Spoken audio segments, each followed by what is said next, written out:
Welcome to Montreal Rocks. And today we are in conversation with Carly Thomas. Carly, so nice to have you on the show. Hi, thank you so much. It's nice to meet you. Nice to be here. Well, I always like to kind of understand who Carly is, kind of get to your origin story. So Yeah. I know that you traveled a lot at a young age. You were not born in Canada. What's your earliest memory in a country other than Canada? Well, I wish I could say that I remembered. I was born in Bangkok, Thailand. My parents were very adventurous when they had two young kids. And I wish I could say I remembered that more, but I was about 2.5 when we moved away from there. So that was like my first experience in the world. But I will say that once I went back to Bangkok when I was 18, it was one of those things where it just felt so familiar to me and it felt like a home, even though nothing physically or like nothing was really recognizable in that sense, but like I guess like more internally and spiritually I always felt super connected to that place. um but probably the first memories of being somewhere other than Canada, I mean, I lived in a small town in Indiana when I was growing up, so I do remember going to school there. Um, the Oh, next place that was outside of North America was in Argentina. So that was when I was 11, and I remember that vividly. It was a very pivotal time in life and very hard move, but very important. Sort of, it had a lot of effect on I think my journey and my character. So I truly believe that travel is probably the best way to, how can I say, the best education you can have is to travel. That way yeah. you learn about the culture, but it also changes you to realize how other people live, to see the different ways that you can do things. Not everything is done one way. Absolutely. And I think it gives you a perspective that is more personal and less sort of general, because you can be fascinated and read all the books that you want, but once you're immersed in a culture and once you're experiencing it on a intimate level, it's just such a different experience. And I think it creates more of an awareness for just like more of an awareness of that there's so many different ways to be in this world, and there's so many different, like everyone has a story, everyone has a different background, and it makes the world seem a little bit more relatable, maybe. I don't Mhm. know. And we can accept different ones in their culture. You, I want you to picture yourself as a young child. I always like to understand kind of what's the kind of music that you grew up with. Maybe you're flipping through your parents' album collection. I don't know what Yeah. country, but is there a song or a band that kind of you embraced as your own? It's maybe not something that your parents listened to, but you've that really kind of made music go from something that you heard to something that you felt. um that's a great question. Wow. I grew up listening to my mom play like guitar, and she was a singer songwriter, she is a singer songwriter as well, and it was a lot of like the folk music from the 60s and 70s and stuff like that that I grew up with at a young age. But once I started to discover my own taste, like I always loved that music, but I also I just remember when I was like a preteen totally falling in love with like Oasis and Hmm. more like rock bands and more alternative, sort of like that and the grunge sort of era, because I think for me it was like, yeah, I felt it as more of an expression than something that like something lyrical or something that like thoughtful. That like that shifted music for me a little bit in the way that it was more about um like the energy of it instead of what like the folk, like the storytelling, you know what I mean? So I think that was a huge point for me of sort of combining the two, if that makes sense, because I love folk music, I love storytelling, um but I also love when you can listen to a song and whether it's, you know, like that you feel it in your body, you know what I mean? And like that it's almost at the edge of where you can like handle. So I used to love listening to all the like just dirty rock and stuff like that, and went through a huge phase of like you know, like just like the Offspring, Green Day, Oasis, and stuff like that. All the bands, like the grittiness of it was really appealing to me.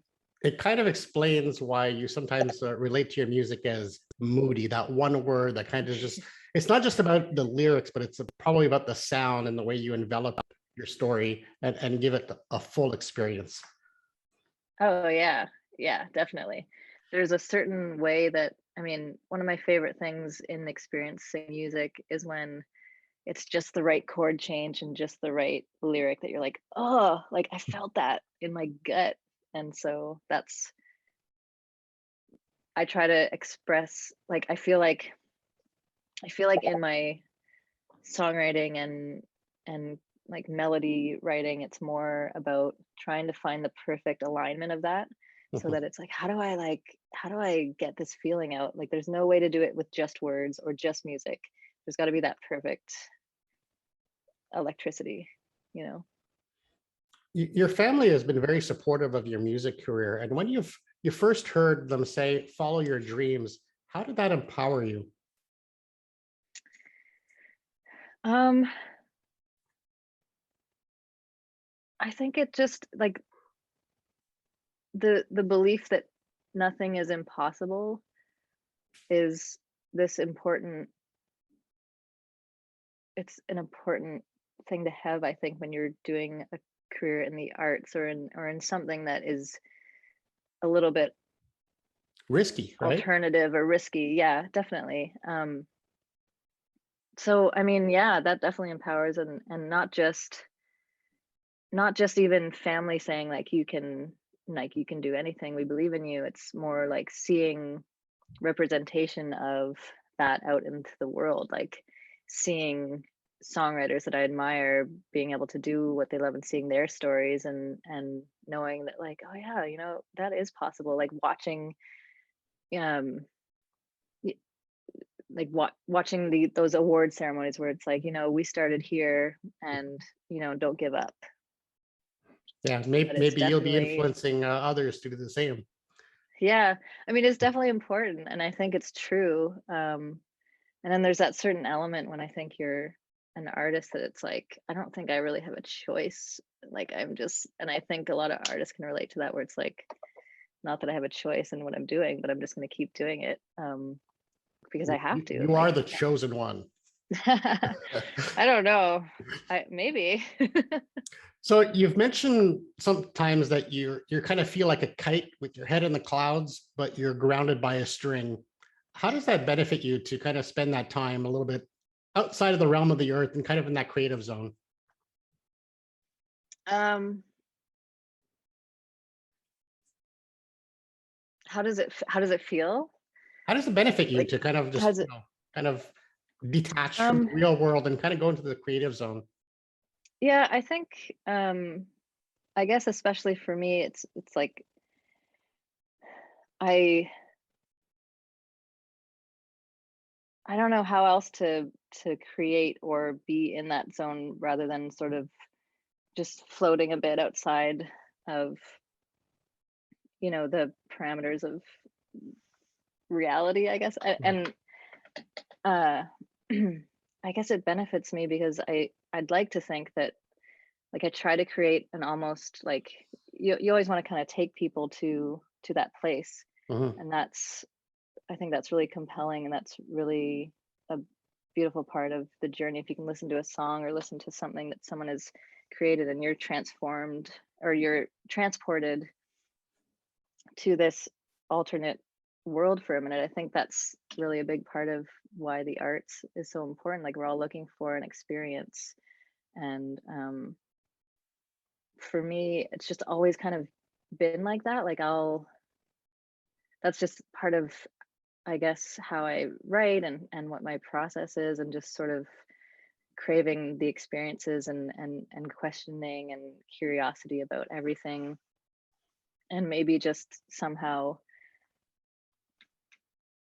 letting it sort of funnel into a piece of work that can hit someone in a way that you don't even know like you don't even know why or how that's happening but there's some kind of beautiful chemistry and beautiful connection in that like it's a little unknown, but it's a little like we all have that part of us, I think. Okay, well, I don't know if how's that makes this? sense, but Yeah, no, for sure. Well, let me set the scene for you. Speaking on that connection part, the London Public Library, you're selling a T-shirt to somebody. Do you remember oh, that you story? know this story? Well, tell us the story. You're talking about connection, so I thought this would flow Yeah. nicely. Well, oh man. Yeah, I was playing a show at the library in London, and it was one of those. I mean, I think when you're doing this independently and when you're kind of you're in the grind, like there's moments where you're like, oh man, like I don't know what this is all for, and there's a lot of questioning around it. But this moment that happened there, this woman came up to me and bought a shirt, and I could tell, like this wasn't someone who was having a great day, or maybe she's had like some struggles, and she came up to me and she was just like crying, and she said, you just saved my life. That song just saved my life. I was having the worst day, like, and I think she actually said something like, I just wanted to end it, and you just saved me, thank you so much. And the look in her eye, and I was just like, wow. And that's what it's about, like that's what music can do. And that's a huge humbling, like, what a, I don't What know. a privilege to be I part mean, of that absolutely. process to kind of give hope to somebody and touch them with words that you felt vulnerable enough to share on stage. Absolutely. And I It's a think, superpower. I truly believe that. yeah, that's like, I don't know, for me, that's always been what it comes back to when it's like, oh man, am I doing the right thing? Or, oh, there's like five people at my show, and like you have bad shows, you have good shows, and then you realize that you've touched this one person in this profound way, and you're like, that's why I keep doing this. Like that's purpose enough, right? Well, that whole process you had to go through, I think you even for a while took a time off from performing to become a fan and to actually, or as you say it in your song, get the front row. Yeah. What did that teach you about this, about coming, how it obviously worked because you came back stronger than ever. Thank you. I think it was sort of like I got really tired for a bit, and it was hard for a little while, and like keeping like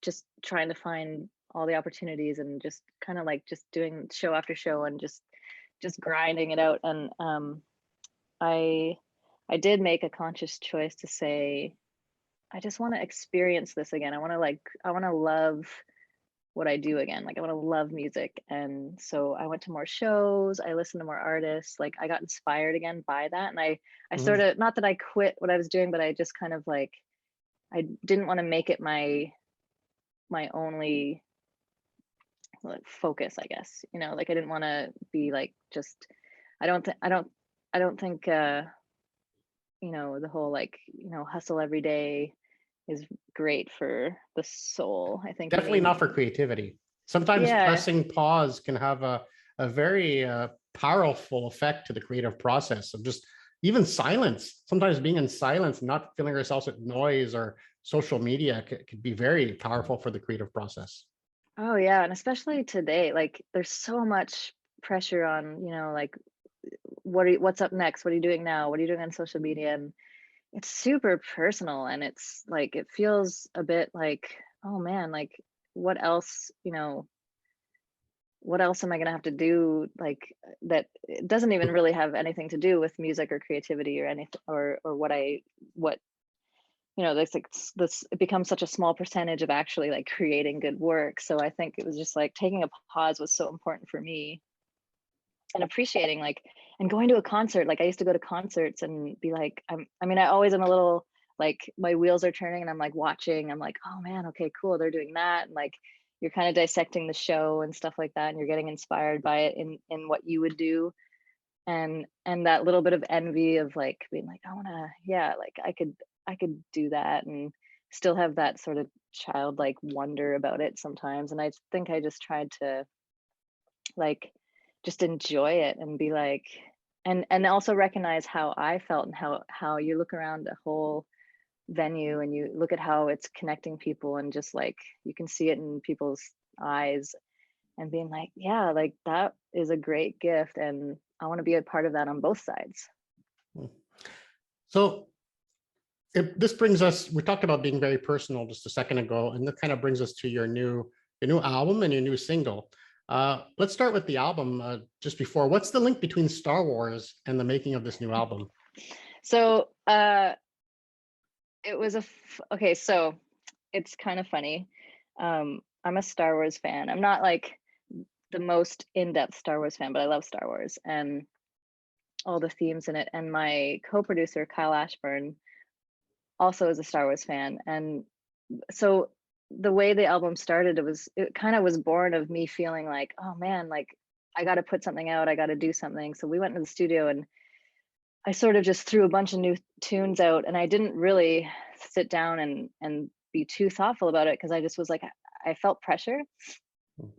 So we're in the studio, like, I mean, the details aren't super important, but everything kind of started falling apart a bit, and things were not happening the way that I envisioned them happening. And I was kind of learning a lesson of like, I really didn't do the work here. Like I wanted to like come in and think that, things would just kind of flow, and it would be a super collaborative process, and everything just didn't go the way I wanted it to. And it just I got quite emotional about it. And so there was a last day that we had in the studio, and Kyle was like, let's just pause, let's go, come have a beer with me, let's go talk. And I'm like, all right.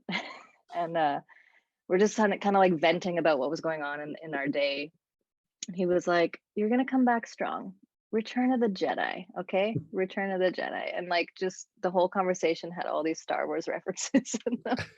So when we finally we finished the record, it was a lot of long distance stuff. Like we had the bass tracks sent in, and it was a huge process that we were both, we were doing like Zoom calls, and we were all in quarantine, and the pandemic was happening. But I was like, I'm gonna make this, like, this album is a little bit about the process of making it for me.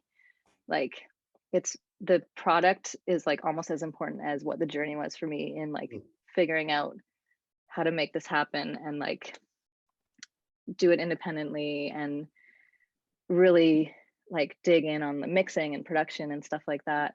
So anyway, when he sent me the final mixes, so this is like a year after that conversation, and we had gone through all these things, he like titled it Return of the Jedi Mixes. So that's our little like inside Star Wars So you are story. one of the rebels. Oh yeah. So let's talk about your new single, "Stay With Me." Now, Yeah. I wanted to mention something. There's a very powerful moment in that video that I noticed right away. It's when the camera kind of pans to the scars on your arms. Hmm. Now, I know this is a sensitive topic, so if at any time you do not feel comfortable answering a question, just say, "Not now, we'll skip to the next one." I just feel comfortable. Hmm. But I know that cutting is a coping mechanism. Um, what have you been able to replace cutting with, and to what effect? Well, for me, it's been a really, first of all, I just want to say, like, so in the video, it was a really intentional decision to put that in, That's the only reason because why I brought it up, because I would not bring it up. yeah, no, for sure. And I think as someone who is, I mean, if I'm gonna be a artist and be vulnerable, then that's just how it's gonna be. And it goes back to visibility and representation of people who might be going through the same things. And for me, as someone who is sharing that, I think it's important to be open and be able to talk about it.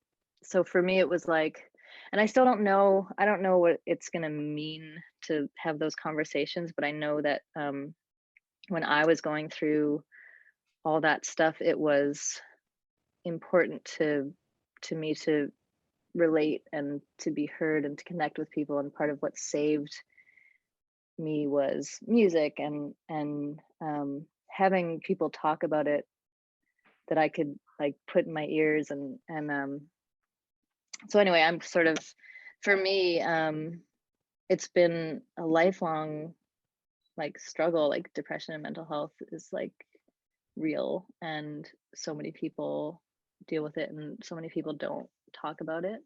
And I didn't talk about it for a long time, and I would. Um, I think it is sort of that, with that like gift of being able to connect with people. Like I want to be able to be responsible enough to say like I'm not gonna hide a part of a part of me, or and um yeah, sorry, I got a little lost there, but No, I I don't know appreciate if I that. replaced it. Yeah, I don't know if I replaced it with anything, but it was just something that when I was a teenager, it was happening.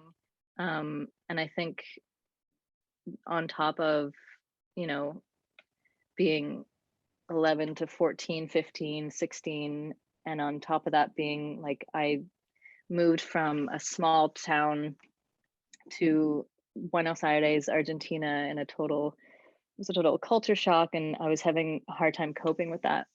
And um that was when that was happening for me. And so now it's kind of like I don't want to disregard or hide a part of that sort of that made me who I was.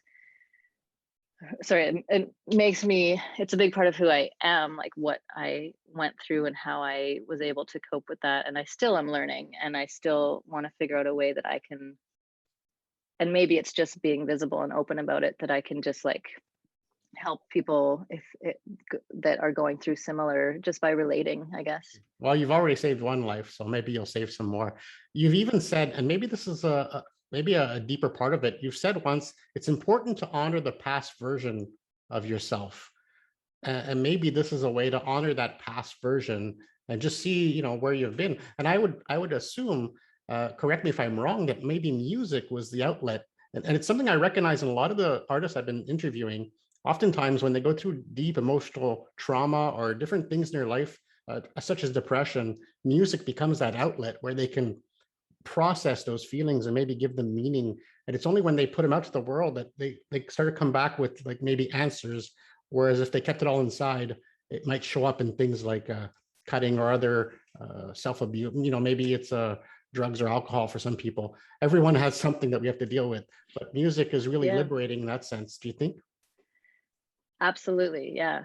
um 100%. I So even just writing stay with me, like it was in the writing of it for me that was like, I mean, it was healing for me to write it, and I needed to sort of process stuff, and it became just this way to express a moment that I was feeling. And definitely when I was a teenager, I could go back and say like that lined up pretty closely as to when I started writing songs, um, because it was my way of expressing myself when I felt like I did not know how, or I did not know, I was just, growing into who I was. And yeah, I think so many people connect to it in that way. Like and music is such a healer and can save lives. Like it saved my life in so many ways. It's given me purpose.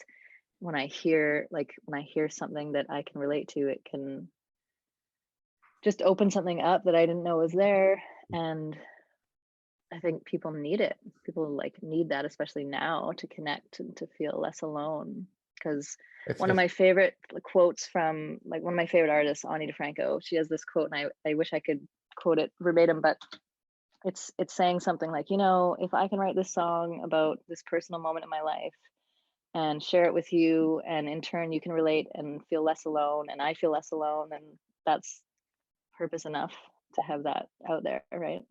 and you've gone beyond just writing songs. You've even helped, like for the song "I Remember You." You kind of did that for the We Survive project. How have you been touched by that project? Is it have you gotten any feedback from anybody from that? Yeah, it was such a good, it was for such a good it was actually through two women who had lost their children to suicide. And I had just been contacted to write something for a docudrama, and then it turned into a much bigger thing. And I was very honored to be part of that.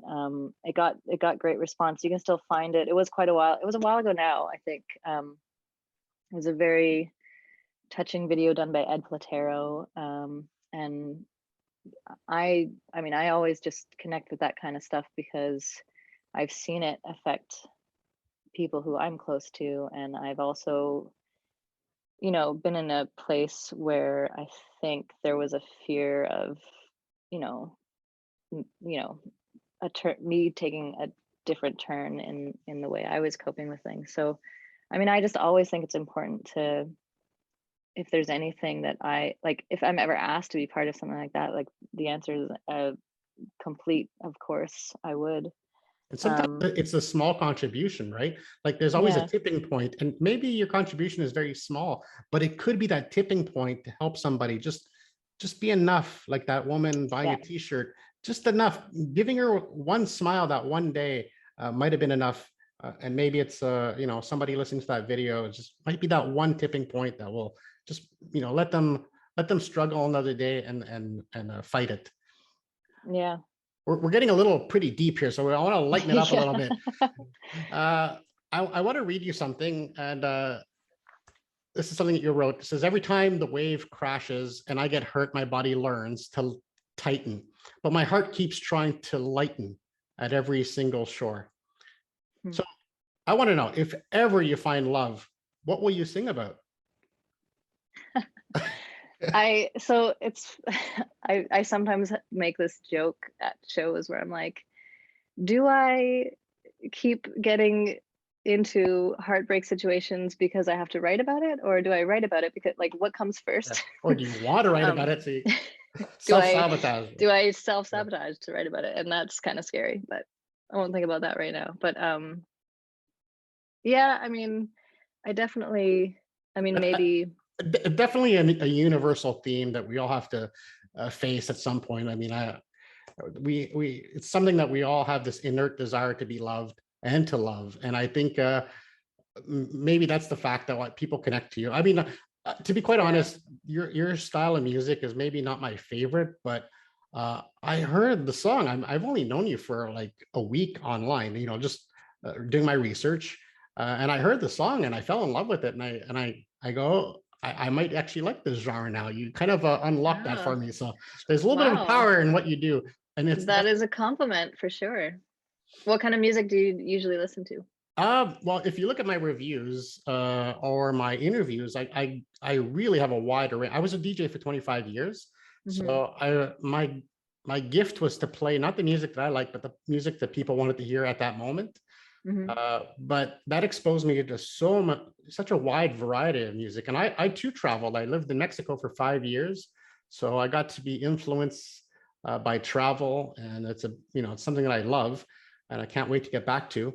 And Yeah. even when I travel, I like to go to concerts to see other venues and things like that. But uh, to me, music, there could be such a wide variety, and I just appreciate different ones, and it's good for me to sometimes stretch my taste to kind of experience something. Like I was never a fan of country, but I started like you know maybe Yeah. being finding those gateway bands like you, I would say, uh, Right. Yeah. kind of like unlock it and go, this is pretty good. I'm really enjoying this. I've been listening to your other songs too over the course of the last few days as I've been researching, and I've been really enjoying it. Oh, cool. Well, I'm glad. But it's And not about that's such a me. cool, yeah. But I mean, it's cool that music, like, it's always keeping, like, I always like to keep open as well, just with any genre and any style, and just because you never know when you're gonna be surprised or be, Hey, you've compelled. even done EDM I know, crazy. and I film mean, projects. I love, like, I hope I can continue to make music and continue to evolve, because I really like, I mean, I'm, Carly Thomas singer songwriter, and I think sometimes that kind of pigeonholes me into, like, you just have an acoustic guitar, but I love, like, when the album comes out, I it's a pretty cool mix of styles. I think there's like some sort of dark pop vibes in it, and there's only one other song that for me is really like sort of the Americana vibe, and it's just, it's, I don't know, I'm excited to share it. Yeah, I look forward to hearing it. Yeah. What is the Front Row Club? Oh, Front Row Club is so I did a crowdfunding campaign to help fund this album. And the Front Row Club was basically you get all the perks like the CD, the t-shirt, and then there's like a live Zoom, there's like a Zoom listening party. And I've sent out like a couple postcards with it. It's just sort of like almost like a I think Patreon, but you're just even hand drawing the postcards or writing little notes, yeah, I believe. yeah, just trying to like be personal and connected to those that are my biggest supporters. So I'm going to end with something I like to do called fantasy rock band. Uh, you've probably heard of fantasy football or fantasy sports. I'm not a big sports guy, to be quite honest, although I just watched the playoffs yesterday and my team lost, but all is good. Life's back to normal. Let's do a fantasy rock band. So if you could choose members to be in a band, dead or alive, oh, when they perform, they will be living. okay. Let's create the ultimate band, Carly's ultimate band that she would love to be a fan for in the Oh front my row. gosh.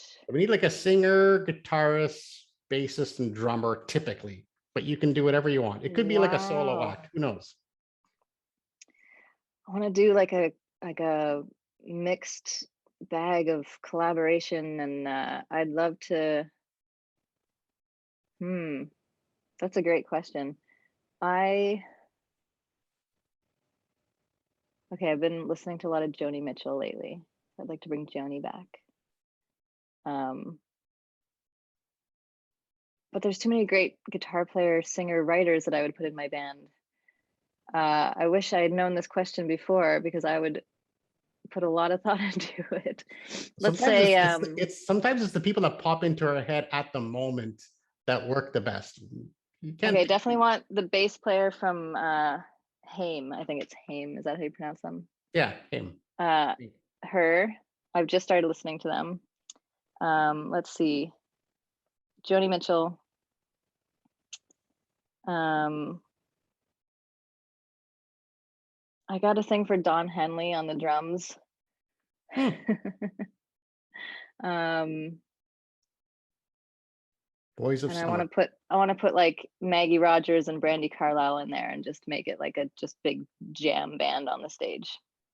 That would be And cool. and hopefully I would be invited. Yeah, well, you're going to be in the front row and maybe come Okay, up and sweet. sing a song. That would be great. That just to let you know, that's my sideways way of asking you what your influences are without asking Yeah. the most boring question in the world is what are you influenced by? So Yeah. I'm glad I got that answer from you. Thank you so much. We look forward to the album coming out. We look forward to touring. I hope you come to Montreal. I will definitely be there. I really got Absolutely. entranced by what you've been doing. It sounds amazing, and I invite anybody who listens to uh, check it out. I'll put some links in the notes, some of the videos, and yeah, let yourself hey save some more lives. Listen to the music; it's Uh, going to give you a smile that day. Even Thank you even a so sad much. song can give you a smile. Absolutely. Yeah, I believe it. Thank you so much, Carly. Thank you.